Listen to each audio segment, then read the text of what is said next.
अभी तक हमने देखा जब भाई की पिल्स सही से बिक रही होती हैं तो स्काई क्लब इन पिल्स को बेचने का एग्रीमेंट करती है।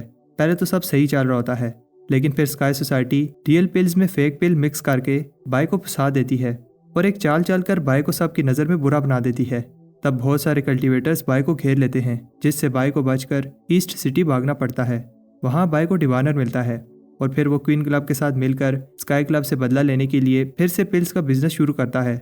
ये पिल्स भी पहली वाली पिल्स की तरह सुपर हिट होती हैं, जिससे स्काई सोसाइटी का बिजनेस खतरे में पड़ जाता है।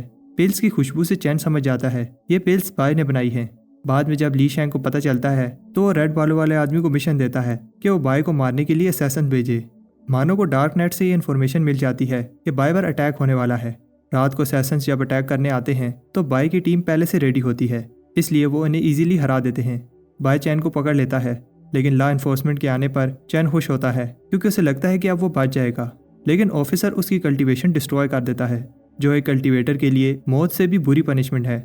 अब भाई को समझ आ जाती है उसे इसलिए टारगेट किया जा रहा है क्योंकि उसने सीक्रेट रेल में रिसोर्स डिस्ट्रीब्यूशन खराब कर दी थी, जिससे किसी पावरफुल पर्सन का प्लान खराब हो गया। उधर रेड बालों वाला आदमी यंग मास्टर को बताता है कि भाई फिर से बच गया। यंग मास्टर कहता है अब मुझे खुद ही कुछ करना होगा। अब आगे स्टोरी आगे बढ़ती है। उस रात के अटैक के बाद अभी तक स्काई सोसाइटी ने कुछ नहीं किया, लेकिन भाई को लगता है कि यह तूफान से पहले की खामोशी है और उसे एनवीज का सामना करने के लिए और स्ट्रॉन्ग बनना होगा। भाई अभी जो आइस एबिलिटी प्रैक्टिस कर रहा है इसकी 4 स्टेजेस हैं। अभी भाई चौथी स्टेज पर है और ब्रेक थ्रू के बाद गोल्डन कोर की मिडिल स्टेज पर पहुंच जाएगा। भाई की कल्टीवेशन स्पीड देखकर सब उसे रिस्पेक्ट दिखाते हैं। हमें पता चलता है कि भाई कई दिनों से क्लोज डोर कल्टीवेशन कर रहा था, इसलिए डिवाइनर ने भाई के लिए अच्छे अच्छे खाने बनवाए हैं। खाना खाते हुए बाओ एक्सप्लेन करता है जब बाय कल्टीवेशन में बिजी था तो क्वीन क्लब क्या कर रहा था। क्वीन क्लब ने अब चारों सिटीज़ में अपनी ब्रांचेस खोल ली हैं और बहुत सारे लोग जो पहले स्काई सोसाइटी के साथ थे अब क्वीन क्लब के लिए काम कर रहे हैं। बाय ये अच्छी खबर सुनकर खुश होता है। डिवाइनर बताता है कि कैसे स्काई क्लब की फेक पेल की जगह उनकी पेल सेल हो रही है और उन्हें बेचकर जितने भी कंट्रीब्यूशन पॉइंट जमा हुए हैं वो इस टोकन में है जो क्वीन क्लब के नाम पर रजिस्टर है। इतने कंट्रीब्यूशन पॉइंट्स काफ़ी हैं कि वो लोग रेनबो में ऊपर लेवल पर जा सकें। अब जब बाई की कल्टीवेशन बढ़ गई है और वो लोग अच्छे पैसे कमा रहे हैं तो अब उन्हें भूखा नहीं रहना पड़ेगा। तब मानो बाकी के टीम मेंबर्स की इन्फॉर्मेशन बताने आती है। मानो बताती है कि डार्क नेट से पता चला है सोंग छोटे मोटे काम कर रहा है, उसकी एग्जैक्ट लोकेशन का नहीं पता, लेकिन जैंग और वानर की कोई इन्फॉर्मेशन नहीं है। बाई सोचता है कि वानर तो खुद को संभाल लेगी क्योंकि उसकी कल्टीवेशन ज़्यादा है, लेकिन ब्रदर जैंग क्या कर रहा होगा। तब प्रेसिडेंट आकर बताता है लिन फैमिली ने बहुत सारे स्पिरिचुअल आर्टिफैक्ट भेजे हैं। उधर एक डार्क अंडरग्राउंड बेसमेंट में सेंटी फैमिली का सर्वेंट चिल्ला रहा होता है तुम लोगों ने खुद कॉन्ट्रैक्ट पर साइन किया था, पैसे पेड़ पर नहीं उगते, जल्दी जल्दी हाथ चलाओ। ये लोग कुछ रिफाइन कर रहे होते हैं और सर्वेंट इन्हें कोड़े मारते हुए और स्पिरिचुअल एनर्जी डालने को कहता है। उधर बाओ बाई से पूछता है कि कौन सी लिन फैमिली ने भेजे हैं, क्योंकि ईस्ट सिटी में तो बहुत सारी लिन फैमिलीज हैं और ये सब एक बड़ी सेंटी फैमिली का हिस्सा हैं। बाई देखता है कि ये स्पिरिट डिफाइन सोल्स कमाल की हैं। प्रेसिडेंट हैरान होता है कि बाई को स्पिरिट डिफाइनिंग की भी नॉलेज है। डिवाइनर कहता है कि तुम्हें हमारे यंग मास्टर के टैलेंट्स का नहीं पता। तब बाई की नज़र एक सोर्ड पर पड़ती है। बाई सोचता है क्या ये उस स्पिरिट डिफाइनिंग टेक्निक से बनाई गई है। बाओ बताता है कि ये वाली सोर्ड मेन सेंटी फैमिली से आई है। बाई कहता है कि सेंटी फैमिली को मैसेज दो, क्वीन क्लब का लीडर उनसे मिलना चाहता है। कुछ समय बाद बाई सेंटी फैमिली विजिट करता है, जहाँ सेंटी फैमिली का पहला मेंबर उन्हें वेलकम करने आता है। सेंटी फैमिली ने क्वीन क्लब के लीडर के लिए बैंक्वेट रखा है। बाई कहता है कि उसकी ज़रूरत नहीं है, मैं यहाँ तुम्हारी वर्कशॉप देखने आया हूँ जहाँ तुम लोग सोर्ड स्पिरिट डिफाइन करते हो। बाओ उस आदमी को पेल पर डिस्काउंट की लालच देता है, जिसे सुनकर सेंटी फैमिली मेंबर ऑर्डर देता है कि लीडर के लिए अंडरग्राउंड पैलेस खोलो। बाई पूछता है कि उन्होंने वर्कशॉप को इतना छुपा कर क्यों रखा है। सेंटी फैमिली मेंबर को नहीं पता कि बाई क्या कहना चाहता है और उसे नीचे जाकर खुद देखने का कहता है। नीचे बाई के आने से पहले सर्वेंट सारे कॉन्ट्रैक्टर से कहता है क्वीन क्लब लीडर इंस्पेक्शन के लिए आ रहा है, इसलिए मुझे तुम्हारे थके हुए चेहरों पर मुस्कान चाहिए। सर्वेंट को गुस्सा आता है क्योंकि एक आदमी उसकी बात नहीं सुन रहा। यह आदमी और कोई नहीं जैंग होता है। सर्वेंट पूछता है कि तुम्हें याद है ना कॉन्ट्रैक्ट में क्या लिखा था, काम करने के बदले रहने की जगह और खाना दिया जाएगा, लेकिन अगर कॉन्ट्रैक्ट तोड़ा तो 3 मिलियन का फाइन देना होगा। सर्वेंट चिल्लाता है क्वीन क्लब लीडर आने ही वाला है और अगर किसी ने कोई भी गलती की तो जान लोगे तुम लोगों की लाश ही बाहर जाएगी। जैंग सोच रहा होता है कि वो बाई के लिए बोझ नहीं बनना चाहता, उसे यह सब सहना होगा।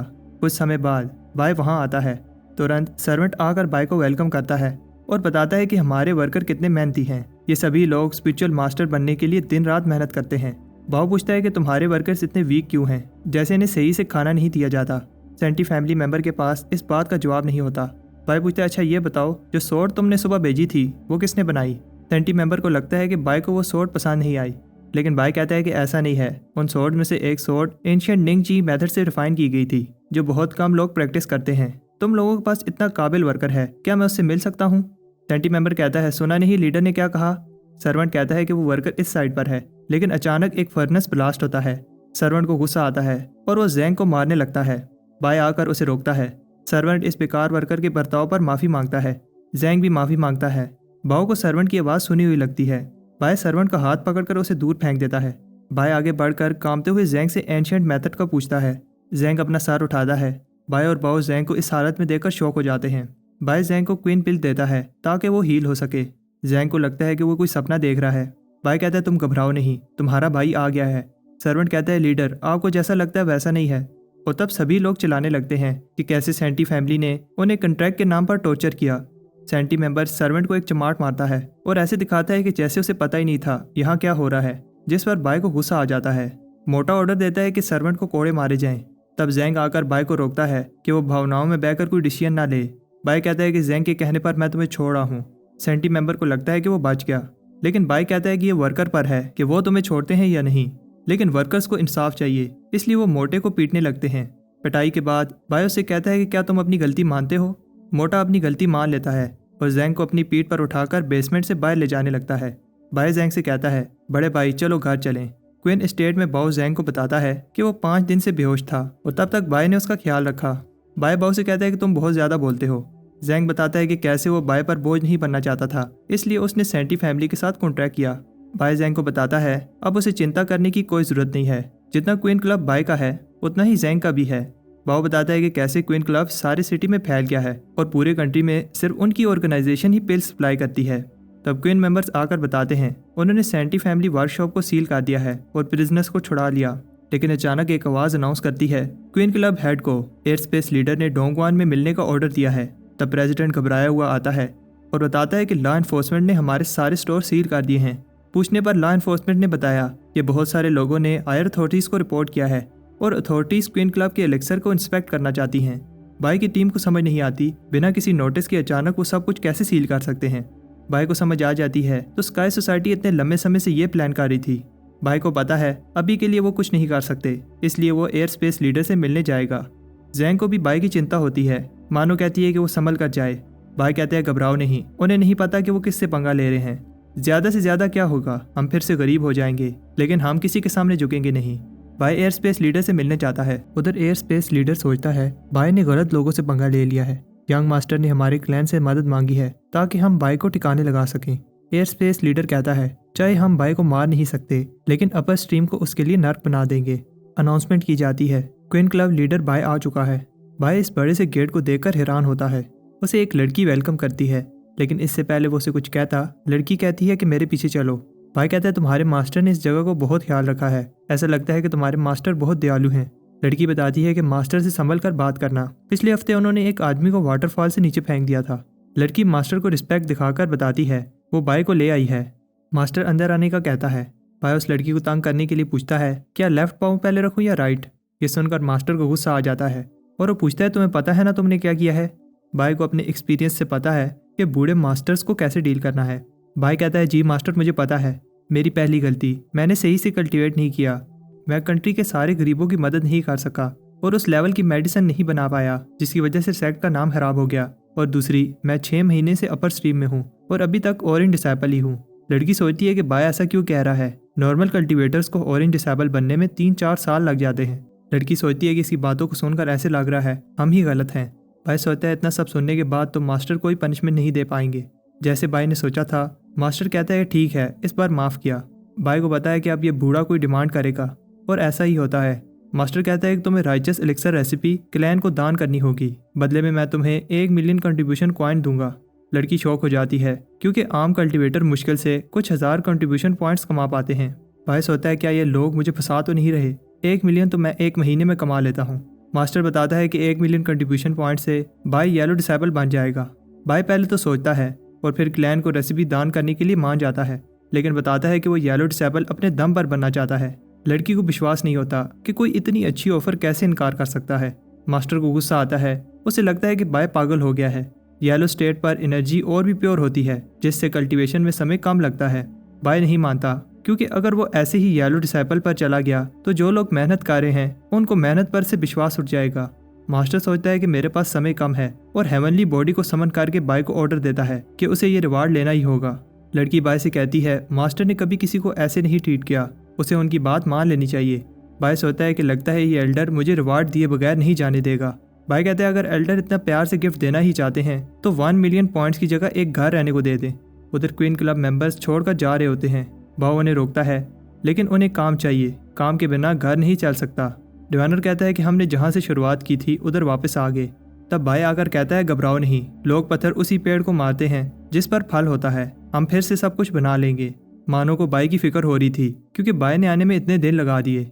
बाय कहता है अब हम पेल नहीं बेच पाएंगे। बाव पूछता है तो फिर हम अब क्या करेंगे। बाय सबसे कहता है अगर तुम लोग अपने कंट्रीब्यूशन पॉइंट लेकर जाना चाहते हो तो जा सकते हो, लेकिन वो लोग नहीं जाना चाहते। क्वीन मेंबर्स भी वादा करते हैं कि वो मरते दम तक बाय का साथ देंगे। सब कहते हैं कि वो एक फैमिली हैं और हमेशा साथ रहेंगे। बाय कहते तो फिर ठीक है, अपना सामान पैक करो, हमें जाना होगा। सिटी में लोगों को बुरा लग रहा होता है क्योंकि क्वीन क्लब के साथ गलत हुआ। बाय और उसकी टीम एक रेगिस्तान से होते हुए एक पोर्टल से थोड़ा दूर रुकते हैं। मानो बताती है कि ये पोर्टल एंशिएंट रूइन में जाकर खुलता है जहाँ लोग मिशन पूरा करके पैसे कमाने आते हैं, लेकिन इसके अंदर जाने और बाहर आने का एक ही रास्ता है जिसे स्काई सोसाइटी गार्ड करती है और बिना टोकन के अंदर नहीं जा सकते। इतना ही नहीं, ये लोग जो भी अंदर कमा कर लाते हैं 30% स्काई सोसाइटी को देना पड़ता है। स्काई सोसाइटी की आधी इनकम इसी जगह से आती है। बाय कहता है कि हम यहाँ सेटल होने वाले हैं। बाय की ये बात सुनकर सब शौक हो जाते हैं। बाय बताता है इस जगह हमारा फार्म होगा जहाँ हम मुर्गियाँ रखेंगे, और वो पहाड़ियाँ देख रहे हो, इन्हें गिराकर मिट्टी को चपटा काट दो। बाव ये सीट तुम्हारी होगी, इस गेट को तुम मैनेज करोगे। पर डिवाइनर तुम ऐसा करो, अपनी डेविनेशन से पता लगाओ कि स्टोर कहाँ बनाना चाहिए और घर कहाँ। लेकिन तब स्काई कल्टीवेटर्स आकर कहते हैं देखो कौन आया है, क्वीन क्लब लीडर। लगता है इसे इतना सब खोने के बाद भी समझ नहीं आई। बाय कहते हैं हम इतनी दूर से आए हैं, क्या मैं पोर्टल के अंदर जाकर देख सकता हूँ क्या है। स्काई कल्टीवेटर कहते हैं क्यों नहीं, अगर तुम्हारे पास टोकन है तो जाओ। तब दूसरा स्काई कल्टीवेटर कहता है अगर नहीं है तो हेडक्वार्टर से लेकर आओ, अगर वो तुम्हें दे दें तो। बाय कहता है टोकन तो नहीं है मगर मैं ये साथ लाया हूँ। प्रेसिडेंट क्वीन क्लब का बोर्ड दिखाता है। बाय अनाउंस करता है बचपन से ये जगह मेरी थी और अब मैं ये वापस लेने आया हूँ। स्काई मेंबर हंसने लगते हैं।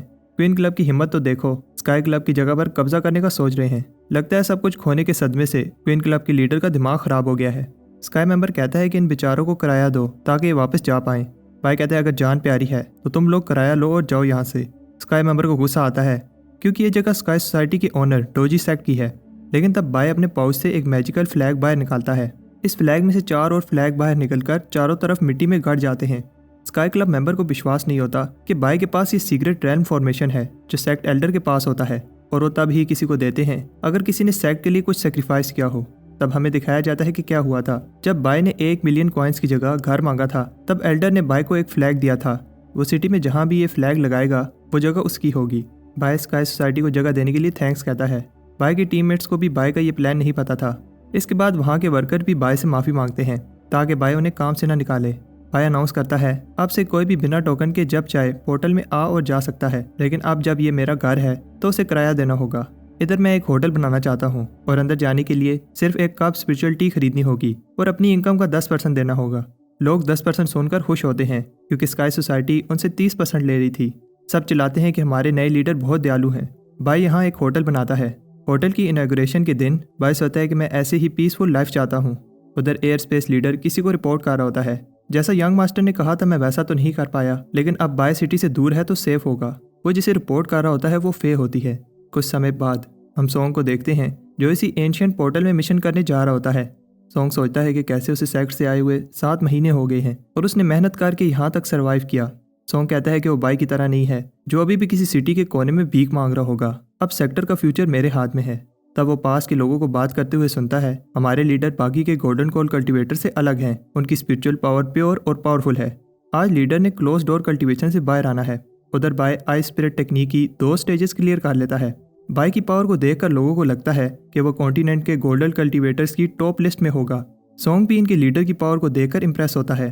सोंग सोचता है कि अगर मैं इसे अपना दोस्त बना लूँ तो रेनबो में ऊपर जाना ईजी होगा। जब सोंग क्वीन क्लब प्रेसिडेंट को स्काई क्लब टोकन देता है तो वो उसे बताता है कि ये यहाँ नहीं चलता क्योंकि अब ये जगह क्वीन क्लब की है। सोंग कहता है तो क्या जो मैंने इतने पैसे इस टोकन पर लगाए हैं वो वेस्ट हो गए। प्रेसिडेंट कहता है घबराओ नहीं, हम स्काई क्लब जैसे ईवल नहीं हैं, बस एक कप चाय खरीदो तो अंदर जा सकते हो। सॉन्ग को गुस्सा आता है क्योंकि उसने ये VIP टोकन लेने के लिए अपनी सारी जमा पूंजी लगा दी थी। सॉन्ग को गुस्से में देखकर गार्ड अलर्ट हो जाते हैं और तब बाओ कहता है कौन है जो शोर मचा रहा है, और तब वो सॉन्ग को देखकर हैरान होता है। फिर डिवाइनर भी वहाँ आता है और सॉन्ग को देखकर उसकी आंखों में आंसू आ जाते हैं।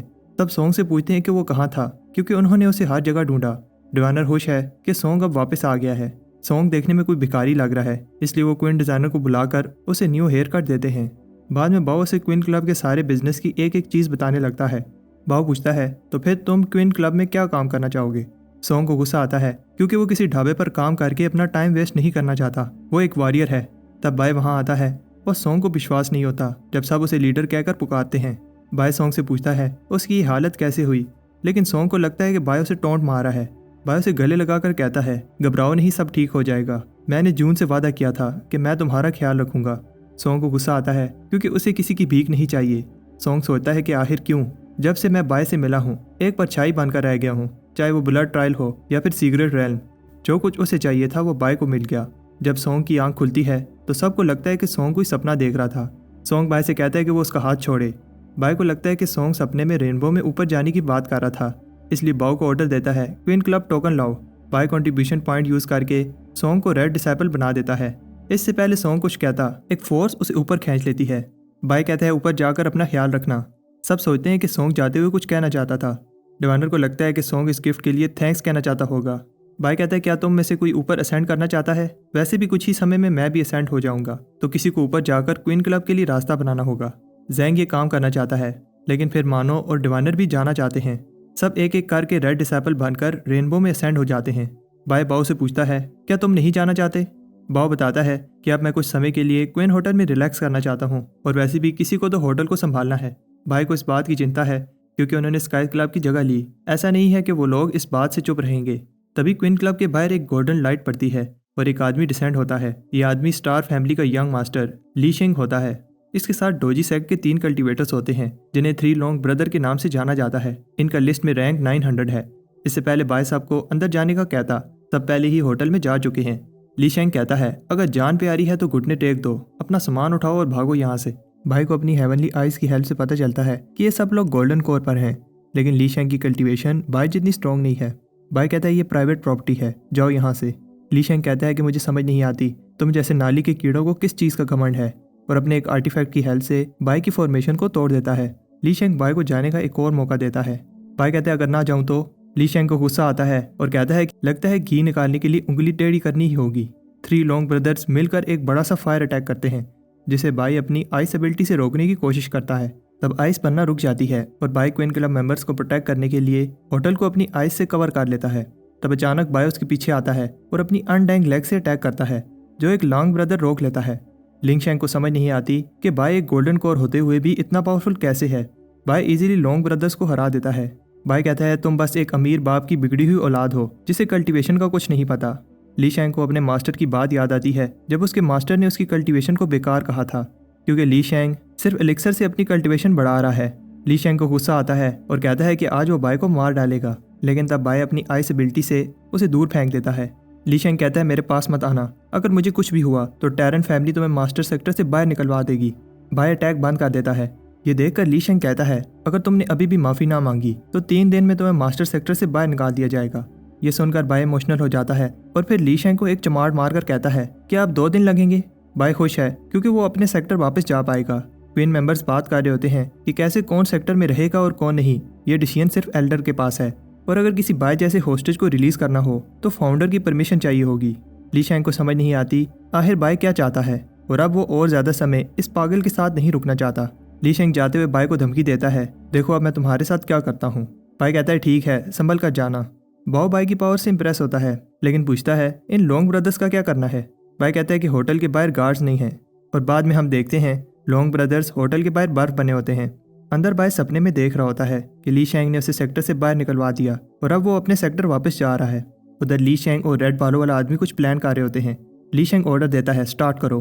उधर टोकन में लाइट देखकर बाय की आंख खुल जाती है। ली शेंग बाय से बदला लेने के लिए बाय के टोकन में धड़ाधड़ पॉइंट्स डलवा रहा होता है ताकि बाय असेंड हो जाए। बाय ली शेंग का प्लान समझ जाता है, इसलिए वो पॉइंट ट्रांसफर करने के लिए क्वीन क्लब टोकन मंगवाता है।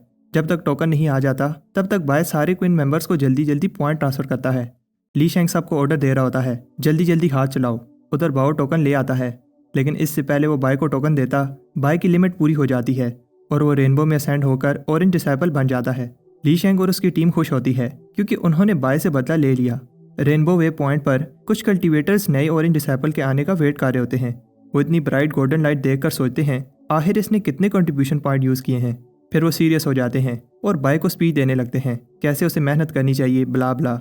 बाय खुश नहीं लगता और कहता है कि उसके दोस्तों ने उसे सेंड करने में बहुत मेहनत की, वो उन्हें थैंक यू भी नहीं कह पाया। नीचे स्काई क्लब के लोग पार्टी कर रहे होते हैं क्योंकि उनकी बाय नामी प्रॉब्लम खत्म हो चुकी है। इसी खुशी में 3 दिन तक पार्टी होगी। उधर बाय को मानो लेने आती है। बाय कहता है मेरी वाइफ आ चुकी है, मुझे जाना होगा। मानो बाय से पूछती है स्काई क्लब को तुम्हारे असेंड करने में 10 गुना ज्यादा कॉइन्स लगे होंगे, उन्होंने बहुत सोच समझकर आज का दिन चुना है। बाय को समझ नहीं आती कि मानो क्या कहना चाहती है। मानो कहती है कि दीवारों के भी कान होते हैं, इसलिए सेफ जगह जाकर बात करते हैं। बाय कहता है यहाँ स्पिरिचुअल एनर्जी बहुत डेंस है। मानो बताती है कि ये टैंगलैंड माउंटेन है जो स्पिरिचुअल सी के बहुत पास है। जितना स्पिरिचुअल सी के पास होगे उतनी ही कल्टीवेशन स्पीड फास्ट हो जाएगी। यहाँ कई सदियों से लोग कल्टीवेट कर रहे हैं, इसलिए इस जगह की हिस्ट्री बहुत पुरानी है। जैसे किसी को नहीं पता इस बड़ी सी शिप का क्या राज है। बाय यहाँ पास में एक और होटल खोलने का सोच रहा होता है। मानो बताती है ये इतना ईजी नहीं होगा और बताती है कि क्यों लिंग शेंग ने उसे आज ही असेंड करवाया ताकि वो कल 10 हार्स सिलेक्शन में तुम पर अटैक कर पाए। मानो एक्सप्लेन करती है 10 हार्स सिलेक्शन क्या है। हर साल 10 हार्स कुछ कल्टीवेटर्स को स्पेशल मिशन करने का चांस देते हैं और उनके बदले में उन्हें पॉइंट्स दिए जाते हैं। इतना ही नहीं, मिशन में जो भी रिसोर्सेज मिलेंगे उसका 50% पार्टिसिपेंट को मिलेगा। इन 10 हार्स के मिशंस में calligraphy, weapon refining, elixir refining, beast capturing और बहुत सारे मिशन होते हैं जो सारे ही सेफ हैं। लेकिन एक हाल है जिसके मिशन बहुत टफ हैं, लेकिन बदले में रिसोर्सेज भी उतने ज़्यादा मिलते हैं। इस हाल के मिशंस में कल्टीवेटर्स को डीमन हंट करने होते हैं। बाय कहता है ये सब सुनने में डेंजरस लग रहा है तो मैं सिंपली कंपटीशन में हिस्सा ही नहीं लूंगा और ली शेंग का प्लान खराब हो जाएगा। मानो उदास हो जाती है क्योंकि आउटलैंडर एल्डर ने उसे रिटायर होली लैंड में एक मिशन करने को कहा है। अब जब बाय नहीं जा रहा तो उसे अकेले जाना होगा। बाय कहता है कि मैं तुम्हें अकेले नहीं जाने दूंगा। मानो कहती है कि वैसे तो ये मिशन इतना हार्ड नहीं है, लेकिन कुछ भी हो सकता है, इसलिए वो बाय से कहती है कि वो एक बार फिर सोच ले। अगला दिन, आज 10 हॉल ट्रायल है। एक आवाज़ सारे डिसाइपल्स को वेलकम करती है। डिवाइनर और जैंग बाय को देखकर बहुत खुश होते हैं। तब वहाँ सॉन्ग आता है जो बताता है कि यहाँ कई सालों से ली शेंग की फैमिली कल्टीवेट कर रही है, तुमने गलत लोगों से पंगा ले लिया है और अब खुद अपनी मौत के मुंह में चले आए। बाय सॉन्ग को देखकर कहता है देखो सॉन्ग कितना बड़ा हो गया है और वो अपने अंकल का कितना अच्छा सोचता है। सॉन्ग कहता है मैं तो तुम्हें बस बता रहा था, अगर ट्रायल में मरना है तो जाओ, मुझे फ़र्क नहीं पड़ता। तब बहुत सारे पोर्टल खुलने लगते हैं और डीमन कंकरिंग हाल मास्टर फूजी बताता है आज की एग्जामिनेशन मैं करूँगा, जिसका नाम और हाल बोला जाए वो उस पोर्टल में चला जाए। एक बार टेस्ट स्टार्ट हो गया तो कोई छोड़कर नहीं जा सकता। फेंग फूजी वार्निंग देने के लिए एक माउंटेन की टॉप उड़ा देता है। ट्रायल स्टार्ट होता है और फेंग फूजी रैंडम नाम ले रहा होता है, जायमा, कामी, डार्क हाल जाओ।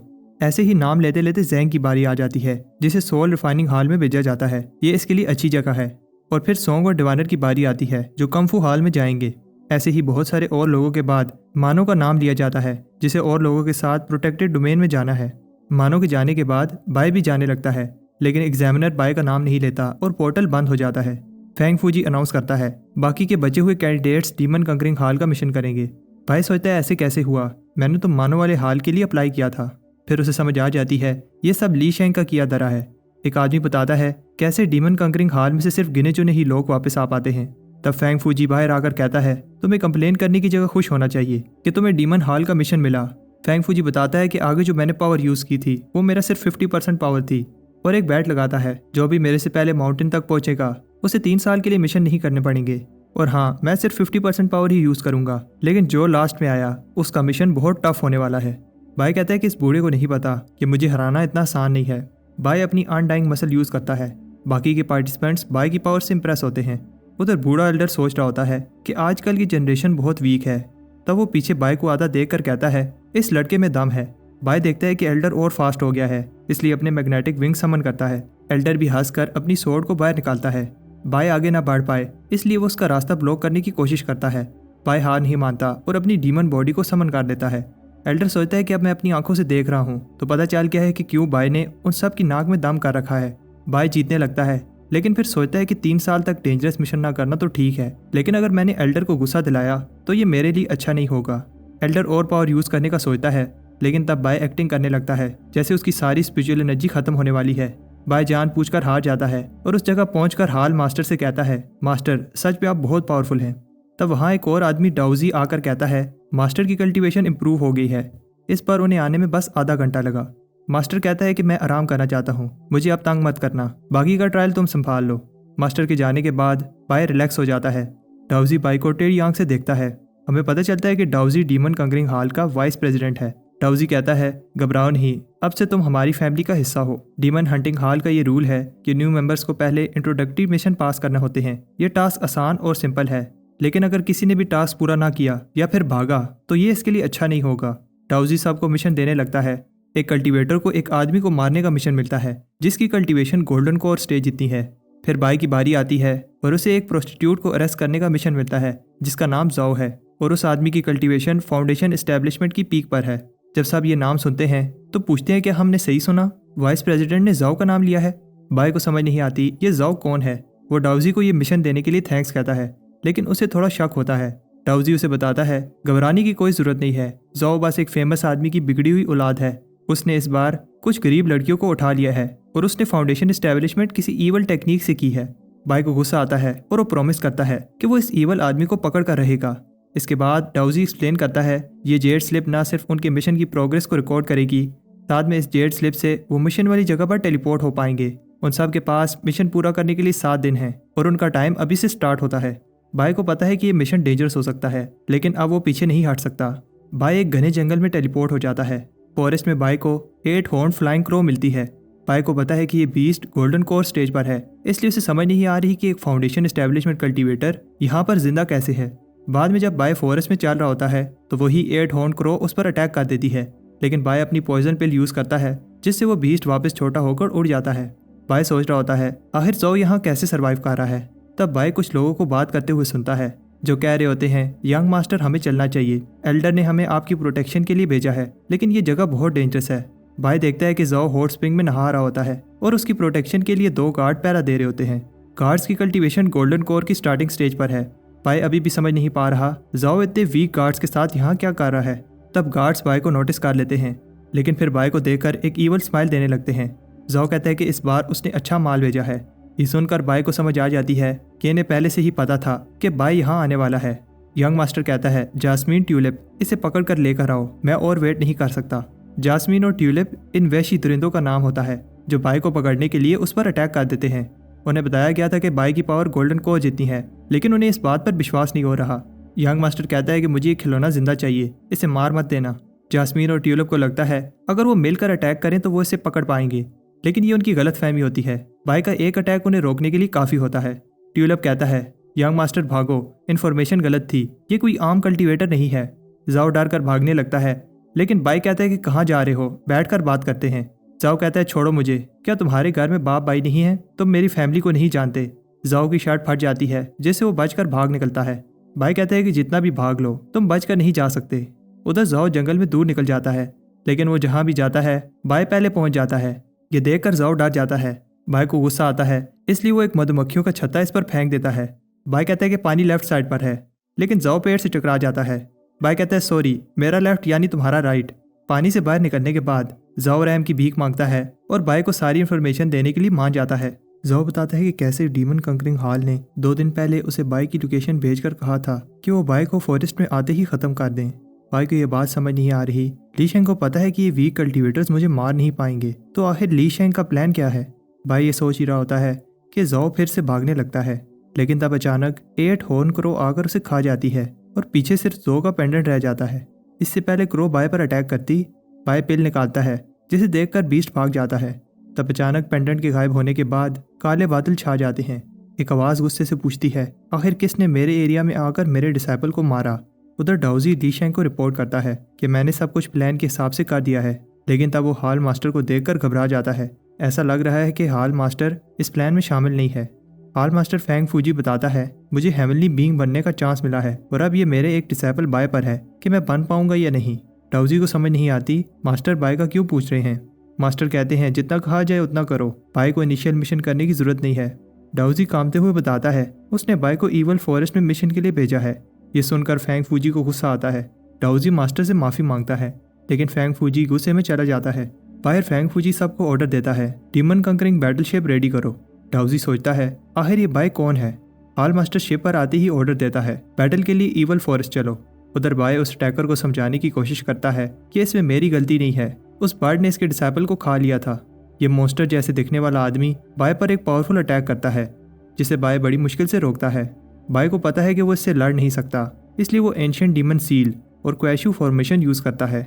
एंशिएंट डीमन सील एक अटैक को रोककर डिस्ट्रॉय हो जाती है, लेकिन अभी फॉर्मेशन को एक्टिवेट होने में थोड़ा समय लगेगा। तब तक बाय इस बूढ़े के अटैक को रोकने के लिए अपनी डीमन बॉडी और बर्तन समन करता है। उधर फैंग फूजी ऑर्डर देता है जल्दी से बाय को ढूंढो, उसे कुछ नहीं होना चाहिए। तब एक कल्टीवेटर आकर बताता है उन्होंने पास में एक एनर्जी फ्लक्चुएशन फील की है। उधर बाय का बर्तन क्रैक करने लगता है।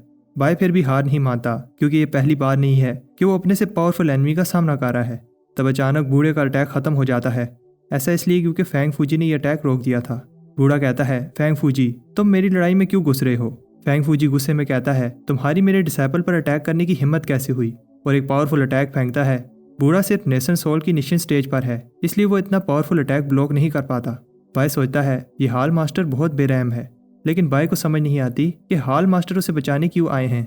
बाय मास्टर फूजी को रिस्पेक्ट दिखाता है और उसे बचाने के लिए थैंक्स कहता है। मास्टर फूजी खुश है कि बाय को कुछ नहीं हुआ, लेकिन तब अचानक बाय की फॉर्मेशन एक्टिवेट हो जाती है जो उसे कहीं सेफ जगह पर टेलीपोर्ट कर देती है। मास्टर फूजी सोचता है अगर मैं ना भी आता तो बाय बच जाता, और अब उसे समझ आ गई है क्यों वो रिस्पेक्टेड पर्सन बाय पर नजर रख रहा है।